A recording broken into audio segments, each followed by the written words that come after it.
아브라함이 사라에게 이르되 당신의 여종은 당신의 수중에 있으니 당신의 눈에 좋을 대로 그에게 행하라 하매 사라가 하갈을 학대하였더니 하갈이 사라 앞에서 도망하였더라. 여호와의 사자가 또 그에게 이르되 내가 임신하였은즉 아들을 낳으리니 그 이름을 이스마엘이라 하라. 이는 여호와께서 내 고통을 들으셨음이니라. 오늘은 창세기 16장을 통해 하나님이 나에게 관심이 있을까? 나라는 존재를 알고 계실까? 라는 생각이 들 때 하나님이 우리에게 어떤 마음을 가지기 원하시는지에 대해 함께 나누기 원합니다. 여러분, 오늘 말씀을 보면 사라가 하갈을 핍박하는 장면이 나옵니다. 성경은 사라가 하갈을 학대했다고 나오는데 이 학대와 핍박이 얼마나 심했던지 하갈이 이것을 견디지 못하고 도망을 쳤다고 합니다. 그렇다면 여러분, 왜 사라는 임신한 하갈을 이렇게 핍박했던 것일까요? 여러분, 이것은 하갈이 여주인인 사라를 무시하는 사건부터 시작되었습니다. 사라는 하갈을 통해 아이를 얻고자 하갈을 아브라함에게 들여보냅니다. 그리고 하갈은 아브라함을 통해서 임신을 하게 됩니다. 그런데 이때부터 하갈이 돌변하게 된 것입니다. 여주인인 사라를 멸시하기 시작한 것입니다.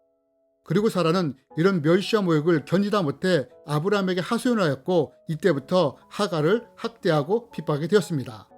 그리고 하갈은 이것을 견디지 못하고 도망을 치게 된 것입니다. 그렇다면 여러분은 이 사건을 보면서 누가 옳고 누가 틀렸다고 생각하십니까? 사라일까요? 아니면 하갈일까요? 아마도 여러 의견들이 있을 것입니다.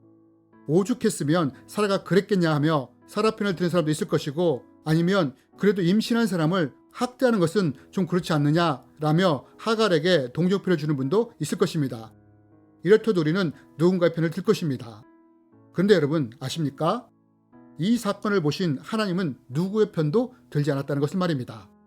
오히려 이 상황에서 하나님은 어떻게 하시느냐? 하나님은 학대할 수밖에 없었던 사라의 마음도 아셨고 또한 학대를 받는 하갈의 아픈 마음도 아셨다는 것입니다. 그럼 우리가 여기서 어떻게 할 수 있느냐? 여러분, 하나님은 도망치는 하갈에게 천사를 보내십니다. 그러면서 이렇게 말씀하십니다. 여호와의 사자가 또 그에게 이르되 내가 임신하였은즉 아들을 낳으리니 그 이름을 이스마엘이라 하라. 이는 여호와께서 내 고통을 들으셨음이니라. 여러분, 하나님이 하갈에게 뭐라고 하셨습니까? 여주인의 핍박을 견디지 못해 도망치는 하갈을 향해 하나님이 내 고통을 들었다고 하십니다. 너의 힘들고 고통스러운 마음을 아신다고 하신 것입니다. 여러분, 이스마엘이라는 이름도 하나님이 들으셨다는 뜻 아닙니까? 여러분, 우리가 여기서 꼭 기억해야 할 하나님의 성품이 있습니다. 그것이 무엇이냐? 내가 하나님이 나에게 관심이 있을까? 나 같은 사람을 알고 있을까? 라는 생각과 마음을 품을 때 하나님은 이런 생각과 마음조차도 살피시고 알고 계시다는 것입니다. 그럼 정말로 하나님은 이런 우리 마음을 아실까요? 저는 오래전에 한 사건을 통해서 하나님이 나를 어떻게 살피신지를 알게 되었습니다. 어느 날 교회에서 혼자 기도를 하고 있었습니다. 교회를 개척한 지 얼마 되지 않았으므로 힘들고 어려운 시간들을 보내고 있었습니다. 그런데 이런 힘들고 어려운 상황에서 기도를 하면서 하나님께 헌신의 고백을 했습니다. 하나님, 나를 부르셨으므로 하나님이 가라 하면 가고 멈추라면 멈추며 죽으라 하면 죽겠습니다. 이 상황이 어떠하든 저는 하나님 앞에 무릎 꿇고 이곳을 지키겠습니다. 라고 헌신의 고백을 했습니다. 그런데 1년쯤 지난 후에 외국에 사시는 한 선교사님이 저에게 연락을 했습니다. 하나님이 저에게 전하고자 원하시는 메시지가 있다고 하셨습니다. 그러면서 그분이 제가 1년 전에 교회에서 혼자 기도했던 내용을 말씀하시기 시작하는 것이었습니다. 하나님이 이 기도를 다 들었다고 말씀하셨습니다. 그리고 이제부터 하나님이 나의 삶을 인도해 갈 것이라고 말씀을 전하는 것이었습니다. 저는 이 전화를 받고 충격을 받았습니다. 그러면서 하나님이 멀리 계신 분이 아니라 나를 살피시고 내 기도를 들으시며 나와 함께하는 분임을 깨닫게 되었습니다. 하갈이 만났던 살피신 하나님을 저도 만났던 것입니다. 여러분, 혹시 우리 가운데 하나님 나에게 관심이 있을까? 라는 생각이 드는 사람이 있습니까?